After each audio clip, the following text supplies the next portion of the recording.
Good morning. We're here to talk about a number of different things. The most important thing is a quickie review of some of the chapters from the marketing management book. I've decided to start in sort of a numerical order and go through these chapters from chapter 1 through the last chapter that we have for this semester. My purpose is not to go into tremendous detail, but to help you sort of basically understand marketing management and help prepare you for the examination. So you'll find me spending a lot of time on certain slides and a little bit of time.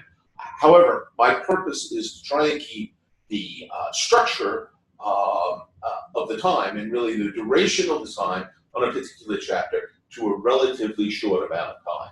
So let's think of this as a quickie review. So we have a number of objectives in chapter 1. And of course, they deal with everything from marketing, what is marketing, to the scope of marketing, to the number of tasks. This is essentially what the chapter is about.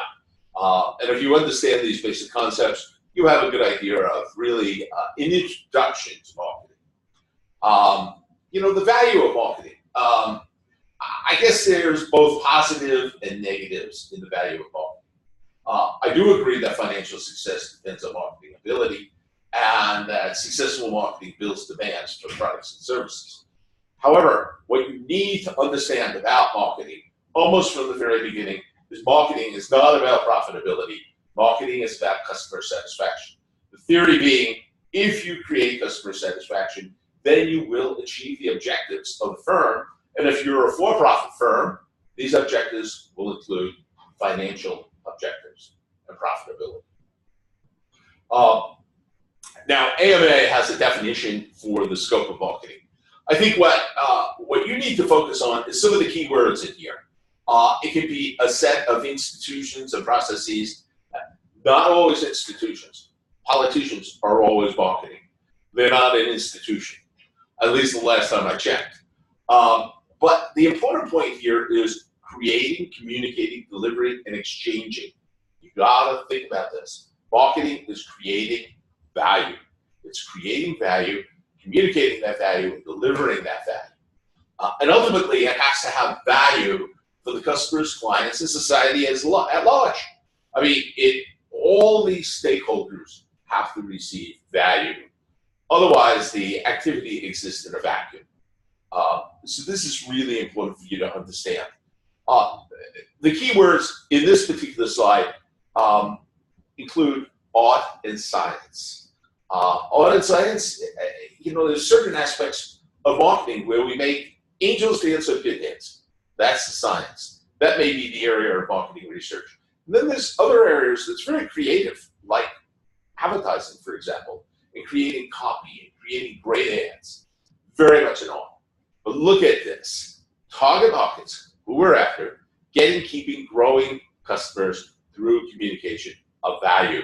So if you think about this, it's almost the CRM process. First, we have to acquire the customer, we have to satisfy the customer, and we have to keep the customer in the long term. What is marketing? Think about this. It can be physical goods all the way through persons and experiences. And if you don't believe that, you don't believe it's events and experiences, think about some of the great advertising for Vegas. What happens in Vegas stays in Vegas. So, it's a multitude of different things that are marketing. And this is more an extension of this. We're talking about ideas, concepts, everything in this society is marketing. It's a consumer-based society. And that's why marketing is the key to a consumer-based society, because you're continually creating offers for customers. So you have to get over this physical good approach and think of not only services, but virtually everything. By the way, I would argue an important point with that is you're your own brand, and you have to be marketing your own brand. That's a very, very important concept. Now, there's certain core marketing concepts. Not going to spend a lot of time on this. Needs, wants, demands. Our job is to create customer satisfaction. So what the society wants, what they consider legitimate, we're here to satisfy. Some of the marketing concepts that we want to focus on are target markets. Who are we trying to market to? If you approach a CEO and he can't tell you what his target markets are, you have a CEO that's in big problems. The other thing to understand is positioning. When you're out in the competitive marketplace, inside a segment, your offering is positioned against competitors. Are you closer to what the marketplace wants? If you are, you should be more successful, all things being equal. The other concept is segmentation. All markets, I should say all markets, but most markets are segmented by a host of different variables. They may be demographic, they may be psychographic. This applies not only to consumers, but also business-to-business markets. Another concept is value proposition. What are we offering? What's our offer? And what is the benefits that satisfies the needs of the customer? The offering is a combination of products, services, information, and experiences. Brands. Brands is another great concept in marketing, and it's a concept associated with reducing risk for consumers. Brands do that. If you have a branded service or product, essentially what you're looking at is something that offers the consumer some assurance, some implied guarantee or warranty. Other concepts are impressions, customers' view, communication, and engagement. How involved are we? For example, I root for the New York Giants. Am I involved? Yes, very involved. Sometimes this is good, sometimes it's bad, sometimes it's depressing. Now, other concepts. We can talk about value, which is a combination of our quality, service, and price. This is essentially what we can offer the customer. We have a certain amount of service quality, a certain amount of physical product quality, and essentially a certain price. And satisfaction, they have expectations and they're measuring the performance. Are you satisfied? I'm going through chapter 1.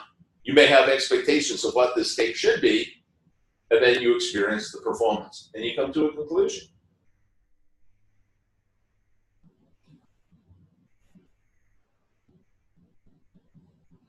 Next, we have supply chain.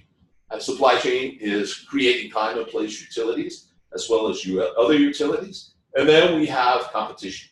And we have people that have rival offerings, potential substitutes for our product or service. And we have to be cognizant of these people because they may do a better job of satisfying the marketplace. The new marketing realities is tremendous technology that the consumer has right at their hands. Until recently, the growing globalization of markets, which has reduced costs, had a tremendous impact because of time and place utilities and the ability to get economies of scale for many organizations. And we also have the concept of social responsibility, which is that firms operate within a societal context. And they have to continually bear that in mind. They don't exist in a vacuum. A company can take several different orientations. We can spend a lot of time on this. I think one of the better orientations is the marketing concept. And the marketing concept is essentially a concept that's focused on the needs and wants of consumers. And basically an ability to find target markets, to satisfy their needs and wants, to develop a strategy, a marketing mix that's responsive to organizations. So the marketing concept is really focused on satisfying needs and wants, where concepts like selling, product, and production are all sort of effectively distortions in the marketing mix that take advantage of some expertise of the firm. I think the key question is the marketing concept the very best thing? Depends on the organization. Organizations may be successful with all these concepts. There's no one right answer. And this is important to understand. It's also important to understand that given all things being equal, it's always best to start with a focus on the needs and wants of the consumer. Now, relationship marketing. We can spend a lot of time on this, but basically we have customers, employees, financial community, and what we have to do is have relationships. We not only have to acquire their interests as consumers, as stakeholders, but we have to retain it and we have to build relationships. Now, marketing mix. Traditional marketing mix is situated up here: product, price, promotion, place. But the other issue is the services. We've had to expand this. And we've expanded it with 2 or 3 concepts: people, process, physical evidence. People strategies and service organizations are vital. We also have the issue of processes to support services, and we also have the issue of physical evidence. You walk into a doctor or a lawyer's office, you look for the physical evidence. Does this look like a doctor or lawyer's office? The traditional concepts are on product, price strategy, promotional strategy, place strategy, distribution strategy, place of distribution. So when we go to services, we traditionally expand from 3 Ps to, or 4 Ps to 7 Ps. You have to understand that different people have different concepts of what a marketing mix should be. It could be, in the minds of certain marketing experts, 7, 8, 9 different factors. But I typically like to espouse the traditional concepts plus the concepts that we've added for services. And this is from the Kotler book. He takes a slightly different approach to this issue. So the main marketing tasks that we have: developing marketing strategies, capturing marketing insights, connecting with consumers, building brands. Brands are important for reasons that I talked about, among others: reducing risk, connecting with customers, figure out what they want, and turn around, and we have to make that connection. Figure out through marketing insights what you think they're going to need in the future. Taste and needs change, and then develop strategies and plans. These are some of the basic tasks. So when we look at the tasks, also creating value, delivering value, communicating value, satisfying long-term growth. So that's a look at some of the keys. The places where I've spent with more time on Chapter 1 are the places that I think you really want to be particularly connected with.